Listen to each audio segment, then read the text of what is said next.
Hello and welcome to Shaking and Sipping. This is the show where we shake up a cocktail or other mixed drink, have a sip, talk about its history, some variants sometimes, and see how it is. We're continuing our quest to work through the IBA's official list of cocktails to see how those stack up. We're in the second section. These are the contemporary classics, and this week's contemporary classic is the Pisco Sour.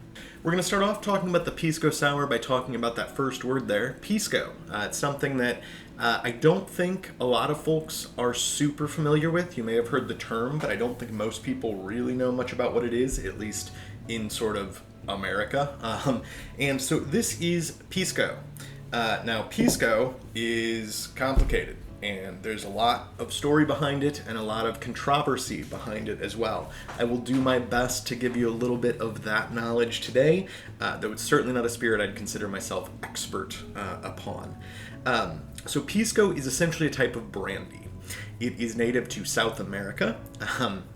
The beginning of the controversy here, either Peru or Chile. Almost everyone agrees Peru is probably where it came from, but Chile has certainly been making it for ages as well, and there's one region of Chile that you could argue made it around the same time, and it's a complicated story. This goes back a really long ways. While it's certainly possible there are other things that were slightly distilled in small quantities by different people, different places, this is the first sort of distilled product from the Americas of a sort of colonial industrial sort of process. Well, I mean, it's pre-industrial, but something that was not being made by some guy in a shed, but something that was actually being made in quantity. So this dates back all the way to at least the 16th century. As the Spanish, worked their way through South America and did all of their things that they were up to. And so this is meant to mimic originally a sort of Spanish brandy that existed at the time, which is a little different to how they make it today, but similar idea. So this is a grape brandy. You notice the color's quite different than what we might associate with a cognac or a French brandy. That's because this is very lightly aged, if at all, and it's aged in glass or stainless steel. It's all grape. It is generally pot distilled, and there's some specific things to the grapes used, the specific grape varietals. There's some differences between Chilean and Peruvian rules on how one produces it exactly. In some versions, you can only use either specific grape varietals, or you can only use like a single pressing of grape varietals for each batch versus mixing them together. And there's also two sort of categories of grape varietals you can use, whether they're the aromatic style or the non-aromatic style. These distinctions, from my understanding, are bigger in the Peruvian versions, which are, I think, more clearly delineated which version is which than they are in the Chilean version. The Peruvian versions also, I believe, are actually distilled to bottle strength, whereas the Chilean versions are sometimes, like we would with whiskey or something, distilled at a higher strength and then diluted into the bottle. There's again a lot of controversy over which one, the Chilean or the Peruvian version, is better, more authentic, better for one thing or another. Lots of stuff there. Countries argue about it. There's some international bodies that have taken stands on it. I mean, it's a whole thing that I'm not going to weigh into. What I'll tell you is that for this drink, a Peruvian is more common.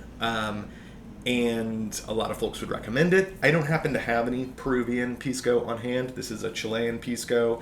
This is a very mid-range Pisco, maybe on the lower end of mid-range. It's just not a spirit I use a ton. This is not a poor quality one by any means, but one could certainly do better. In terms of tasting notes, I would recommend you try it yourself, but it does taste sort of reminiscent of brandy, but with much more what I think of as a sort of a reserved grape character to it, since there's no wood contact, and also due to the varietals used and the exact method of pressing and different things. I think you still retain a taste more reminiscent of grape than of wine or of spirit or of barrel, but there is a little bit of funk to it. It's an interesting spirit in that regard. So the drink itself, Pisco, like I said, old product. This product is hundreds and hundreds of years old. Unsurprisingly, people thought to mix it with things. And so from at least the early 19th century, if not the 18th century, it was common to use in a type of punch, which I believe they just called punch.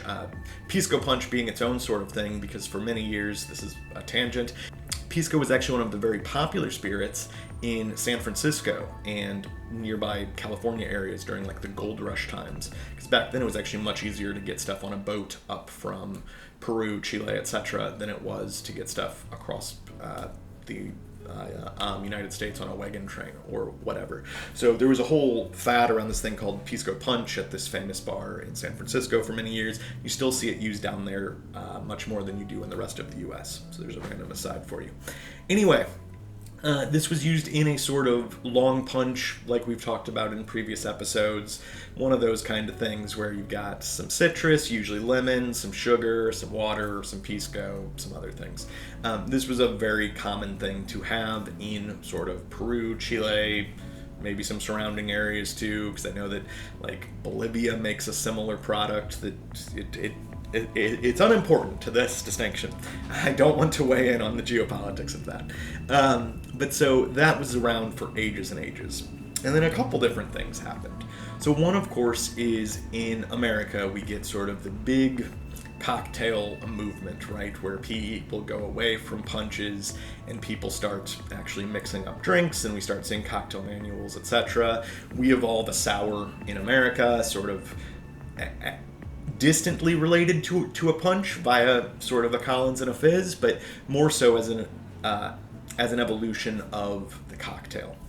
Well, down in South America around this time, this is through the middle of the 19th century, suddenly there's a lot of North American folks heading down there to do whatever it was they were doing that I'm sure was completely fair to all of the indigenous peoples there. And so as part of that, there was a boom in the need for American-style drinks, right? American bar is a synonym for sort of cocktail bar that we still see in parts of Europe and stuff today. So there were these American bars that popped up, lots of barmen down from the States. At the same time, of course, the people from Peru, whether the indigenous folks or the people who came over with the Spanish, etc., they're still drinking Pisco as well, and they're making it in these punch forms, but obviously, sometimes your punches get shorter. So what we're going to make today is the Pisco Sour, which, unsurprisingly, is a sour with Pisco. So that's why we're having a very short episode this week, and why I felt the need to ramble a bit in the intro here, because there just isn't much to say. This is exactly what would happen if you took a whiskey sour, a gin sour, whatever, and you subbed in Pisco for it. And so how that came about exactly in Peru, probably, is a little bit unclear, but we've got a pretty decent story. So the most common tale historically has been of someone called Victor Morris, who may have been known as Gringo. And he went down to Peru in like 1902, 1903 to work on the railroads there and do something related to railroads. I'm not entirely clear. He moved in 1916 to Lima, where he opened one of those American bars that I was discussing. And he is who this drink has been historically credited to. And there's no question that he made it, and there's no question that he was famous, at least among sort of the expat community in and around Lima, for being the Pisco Sour guy. However, he does not appear to have invented it, and that's because there is a cocktail manual from 1903 published in Peru, in Spanish, that has a drink that's just called cocktail, and it is exactly what we expect out of a Pisco Sour. So it existed at least at that point. As I said earlier, I'm sure this existed for much before that, just like we sort of, in America, evolved a whiskey sour or a gin sour, whatever, through the cocktail process, but also you can see it evolving the other way from the shortening punch process. They've already got a Pisco punch in Peru and have done for 100 plus years. Of course, this drink was made occasionally. Who knows who actually created it, but it was codified in or about 1903, and it was made famous sometime in the next decade. Our Gringo friend, certainly one of the people associated with it, may have been associated with others as well. Final note, it's pretty common in Peru especially, and much of Chile, to make this as a blended drink. IBA doesn't, and you almost never see it as a blended drink outside of that area. So we're just going to follow the IBA spec today. And like I said, it's going to be super simple. We're making basically a standard sour using Pisco. There's, again, a little bit of dispute depending on country, region, etc., whether you use lemon or lime here. Lemon is what the IBA uses. It seems like lemon was probably what was in some of those historical punches, but lime goes back a long ways too, so use whichever one you like. That's all there is to it. Let's mix up a Pisco sour. All right, we're going to start ourselves out with some simple syrup. This is another place where the historical version uses caster sugar and or powdered sugar, depending on the version you read. Many modern recipes call for that as well. But the IBA oddly here calls for simple, which I'm happy to oblige. So we'll go with 20 milliliters, about 2/3 of a fluid ounce of the simple. And to that we're looking to add about 30 milliliters, or 1 fluid ounce of lemon juice, or the citrus of your choosing. Our final main ingredient is, of course, the Pisco itself. Here we're looking for 60 milliliters, or about 2 fluid ounces. As usual here, if you're making these in a bar or something, you'll have your egg white probably already separated, so you know how much to use. If you're cracking eggs fresh, the amount of white in one modern egg is really more than you need here. If you were making a double batch, 1 egg white would be plenty to do a double batch. If you're just doing one, you can try to measure it or just end up with too much egg, and either one's kind of fine.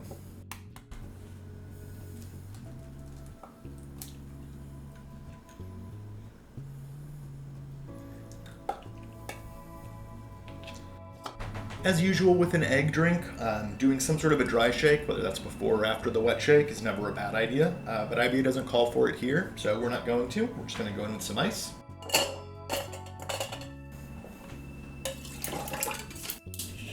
And we'll give it a pretty good shake. And strain that into an ideally chilled cocktail glass, sour glass. You could fit this into a Nick and Nora if it's on the larger side. Anything like that. All right, well, I just finished the episode, and the last 5-10 minutes of it were gone. So hopefully I have close-up cam of straining the drink into an ideally chilled coupe or similar sort of sour glass. A Nick and Nora glass would probably work if it was a larger one. So hopefully I have footage of that for you to see. You then missed me putting some nice dots of Angostura bitters on top of the drink. That goes back to not quite the first recipes, but very early on. Doesn't add a ton to the flavor, but it looks nice, and also it helps get rid of any of that weird wet dog smell that egg white foam sort of gives off sometimes. I then drank it a little bit and talked about it, so let's see if we can recreate that for y'all. That is interesting and unique and something I haven't discussed. So anyway, no, it's good. It tastes like a sour. There's too much sugar in it, in my opinion. The Pisco and the lemon blend together in an interesting way and sort of have this sort of fruit salad-y vibe where they're already playing off of each other. The amount of sugar added really takes it into a sweet place. There's only this hair of tartness that appears mid-palate. The front of palate is like sweet lemon with no sourness left whatsoever. And then the middle of the palate is that lemon grape fruit salad vibe, and then that fades into something that is more of a brandy flavor specifically. And in that middle place, the place between the fruit salad and the brandy, is where I just get this slight hit of tart. I would like quite a bit more of it. Cutting the simple would completely solve that problem. I think it's an interesting drink. I think it's good. There's just not that much to say about it, which is why we're only doing one variant this week. It is itself just sort of a sour variant. We've made several sours before. We've had some sours out at IBA in real life before. It's in that family. So it's something that I recommend you try, but it's just not something we need to talk about that much. Thanks so much for coming along on this week's Pisco Sour short journey with a mistake in the middle of it. If you haven't tried one of these, try Pisco if you haven't tried it, or if you don't want to try Pisco or you don't have any, make a sour this week. Sour's always a good idea. Make one from whatever you want. Play with it. Add other stuff. It'll be fun. You'll like it. Be sure to do all the YouTube stuff if you don't mind. Like, share, subscribe, comment. On this one, I guess just comment this episode was short and useless. That's fine too, helps engagement. Visit the blog at shakinandsipping.com. We'll have a write-up on this and each other drink. Most weeks, the day after the video posts, we'll do IBA in real life, where we'll go to a local Seattle cocktail bar and order the drink, see if they have variants on it, if they make it often, etc. Currently planning on doing that this week. We'll see. The way you'll know for sure is either check back on the blog this Friday or follow on Twitter at shaking_sipping. Very infrequent posts, but I'll always post when we're doing something like IBA in real life. We'll be back next week with the next drink from the IBA's list. And until then, happy sipping. Cheers.